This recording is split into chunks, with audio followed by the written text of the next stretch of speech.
one of the greatest realizations I had as a writer one day, and it wasn't like, it was like, oh, I'm the first person to ever think of this. It's people tell you this all the time, especially in the creative business and creative world.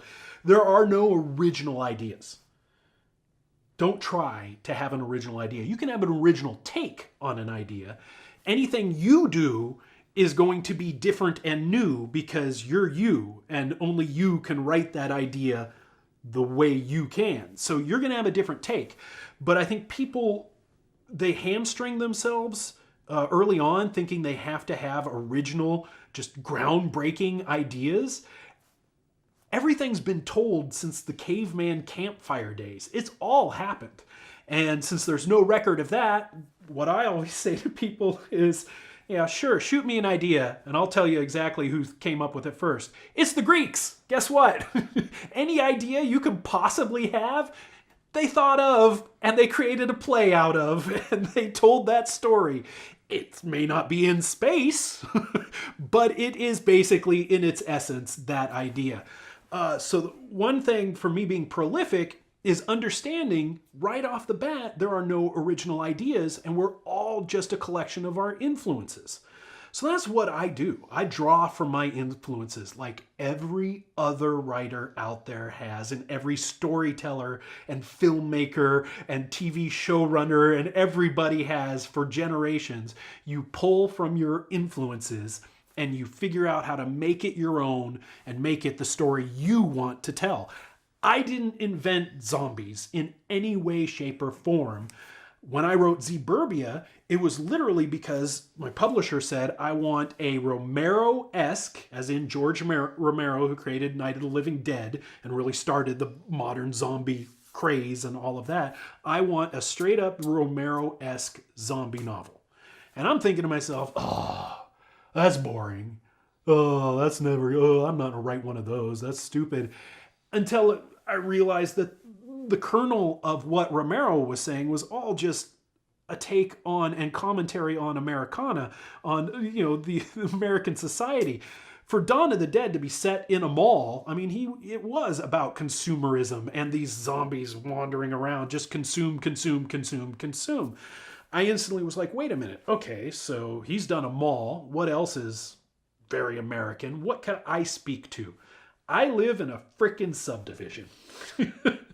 I live with an HOA. And I immediately was like, what if that homeowners association kept everything together? And the covenants of the homeowners association are the rules and laws of this microcosm of society that's left. And they live that. Boom.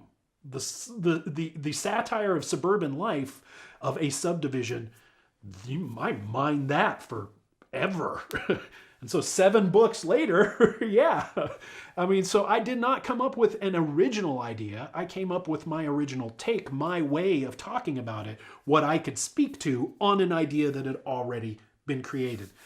The same with a lot of the science fiction I'm writing now. I'm writing a lot of space crime. I'm writing bounty hunters. I'm writing crooks, criminals, corrupt cops, things. That's crime fiction at its heart right there. I'm just putting it in space.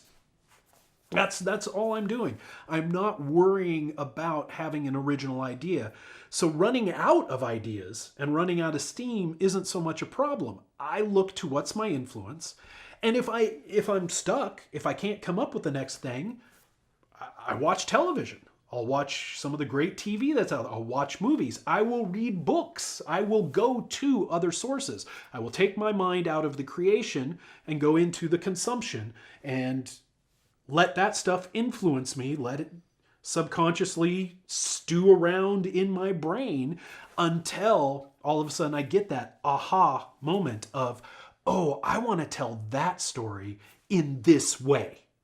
I want to combine these elements and put them together, mash this up in a way that may not have been done before, or if it has, it's going to be a little different the way I'm going to tell it, that kind of thing. So that's how I keep the fire stoked. I always just flat out draw on the influences of my life, the influences of media and art and everything I've consumed. And if that doesn't help, I go consume more and hope that It's the kick in the ass to come up with a new idea. And realistically, I've got more ideas written on my iPhone on the notes section than I'll ever be able to write in my lifetime. So running out of ideas isn't a problem. It's just a matter of kind of choosing which one is the one I need at that moment and the one I can tell in the best way at that moment. I may have 5 good ideas, but one of them's burning to be told. I'm going to pick the burning one because it's going to be more me. It's going to be more realized because everything about me wants to tell that story. And that's just kind of how I keep the fires going right there.